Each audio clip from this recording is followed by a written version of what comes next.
Hi, Doug Pelton from the Frame Up. We're in the assembly phase of TC 3419 and we want to share some tips with you on how to put it together a little more efficient and avoid some aggravation. We're ready to put the tub on, but before we put the tub, we've assembled the bulkhead as much as we can. So I want to start down on the inside of the bulkhead and point out a few things. When you have your engine on your chassis and you're ready to start the assembly, we recommend starting with the footplate itself. You can do this on the bench, but install the studs and a lot of the hardware that's associated with the footplate itself. The other advantage of getting this done early is that you can access one individual, both front and rear. Where I'm at right now, it was very easy to put the steering excluder in place with one man, so you don't have to do all the contortions working under the dash itself. So we've got the tachometer and the speedometer cables in place. We've got the clips holding those. We've done the pre-wiring with the wire harness. Now, our wire harnesses, we have them custom made. Most all the TCs today accommodate the turn signal feature.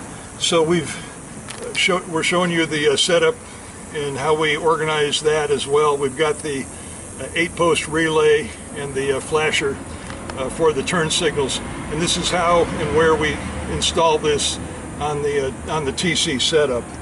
And this can all be done in advance, easy access. You can do all your wiring, and all we have to do when we get the tub in place is then we have our wire bundle to wire in our dash.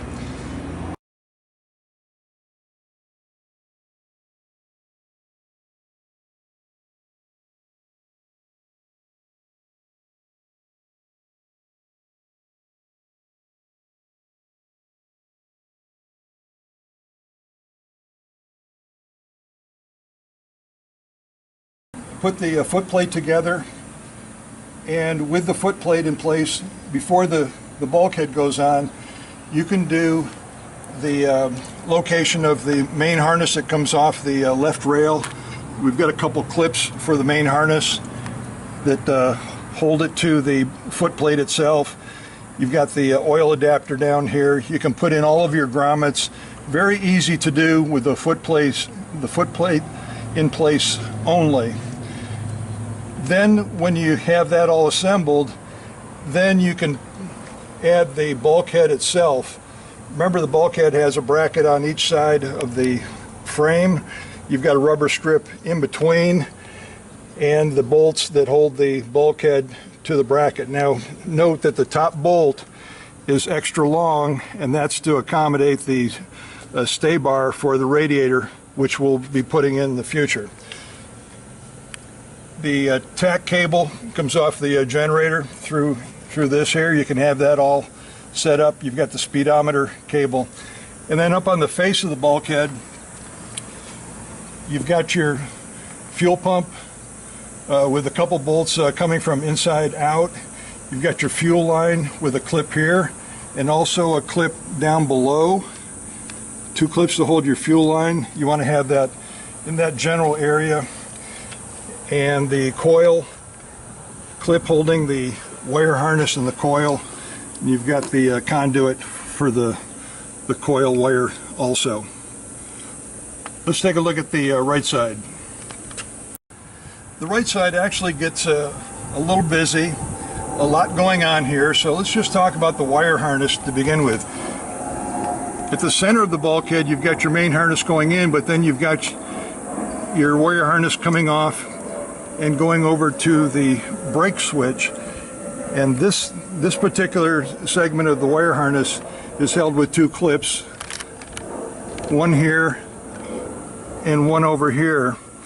Once you get past the second clip on the outside, the wire doubles back and goes to the face of the starter. The other wire goes down to the brake switch. And then we've got our springs to accommodate the clutch lever. That's a clutch return spring.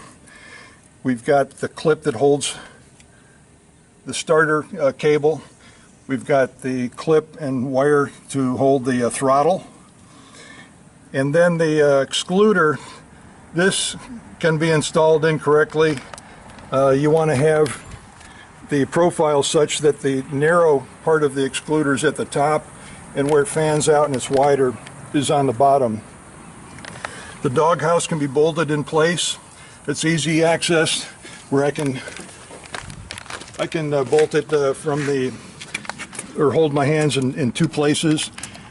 And what we've done here is used a nylock. It's really difficult to use a lock washer in there. There's just not enough clearance. We use the nylock to make it easy to hold the doghouse in place.